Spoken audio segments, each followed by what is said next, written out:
Hi, I'm Stevie C and the Place to Be. In this video, I'm continuing the LED Bonsai theme. You'll recall from my bonsai plant video that I assembled some of BigClive's flower PCBs for the project. Then I decided to have a go at designing and manufacturing my own style of flower PCB. I've continued that thought process by designing another flower style, which I'm calling PIC-a-Flower, as you'll see in the video title. This is basically a PCB with 8 petal LEDs and 1 center thingy LED, as before, but driven by a PIC or PICAXE microcontroller. As you can see, I've used LEDs from AliExpress. I've used high colloid LEDs for the petals, and a diffused RGB 8mm LED for the central flower head thingy. I've programmed a number of patterns into the PICAXE. Some patterns allow the RGB LED to stay lit so as to fade through its color range. Other patterns rapidly flash the LED so it remains red. On the rear of the PCB, we see a linear voltage regulator and electrolytic capacitor. This enables the flower stem to be installed into the bonsai plant, which operates at 12 volts. While 12 volts would normally damage the PIC micro, the regulator converts it down to the lower 5 volts that the PIC accepts. So in this video, I'm going to pick another flower. Get it? This time with green petals and a pink center thingy. As ever, I start by forming the resistor leads. I'm using 390 ohm resistors, but an 8th watt format due to the limited space available on the PCB. On a 5 volt supply, they'll run the LEDs at about 5 mA, dissipating about 0.01 watts against a rating of 0.125 watts. This also means that the combined current of the LEDs and IC is within the 100 mA that the regulator is rated for.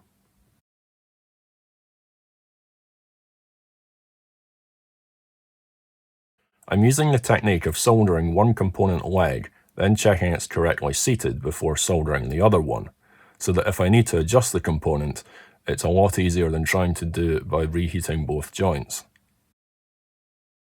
Next, I solder in the high colloid LEDs for the petals. I've designed the PCB so that the polarity direction remains the same all the way around the PCB, so just remember that the long lead is positive and the short one is negative.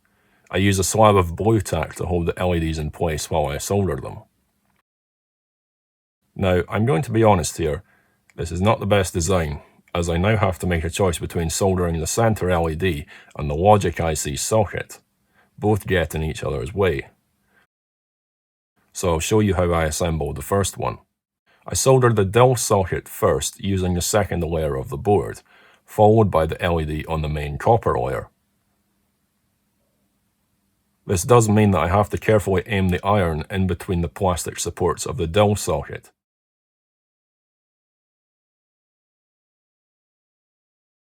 Also note that the IC is back to front on the silk screen. This is because it's designed to be installed on the rear of the PCB. I do have other options here. I should also point out that I also manufactured a single layer board, the idea being that you would solder the PICAXE directly to the PCB. The obvious disadvantage being that I'd need a very steady hand to do so as not to damage the chip by overheating, but I've opted to use the dual layer board instead. Equally, I could solder the LED first and then use a piece of gaffer tape to block the travel of the pins. Then it would be a matter of soldering the dual inline socket on the main copper layer by sticking the iron in at a weird angle.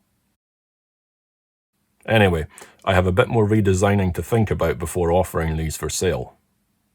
Or I could just mark them for professional use only. Now it's time to install the voltage regulator and filter capacitor. Once again, just a reminder that PICs run on about 3 to 5 volts. 6 volts or higher will damage the PIC, so this regulator is required to safely run the flower from a 12 volt supply.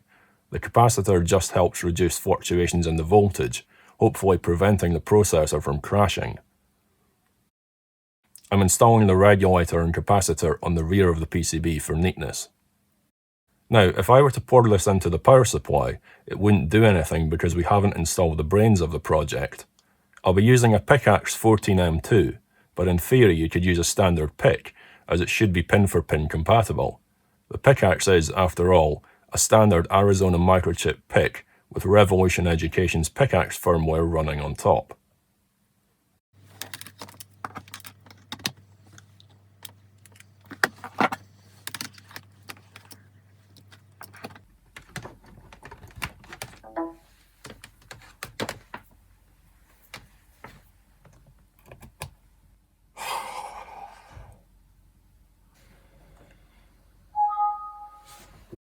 Here I'm using RevEd's PICAXE development software.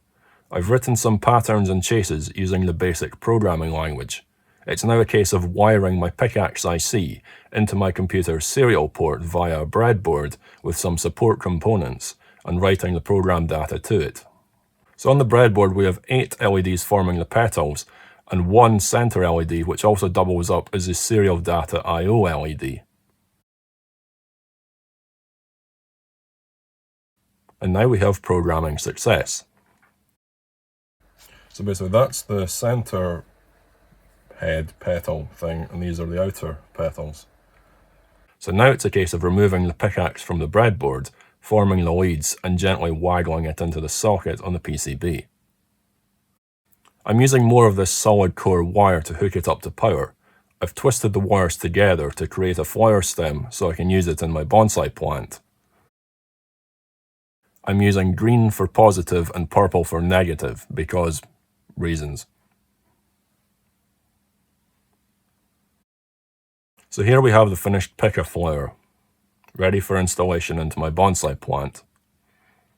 As usual, if you like this project, please give it a big thumbs up and subscribe if you haven't already. I'm considering setting up a shop and selling some of my PCBs, although once I've redesigned them and probably only within the UK due to shipping constraints. Leave a comment if you'd be interested in buying some. Now I'll let you watch the PIC flowers run through their sequences, and until next time, thanks for watching.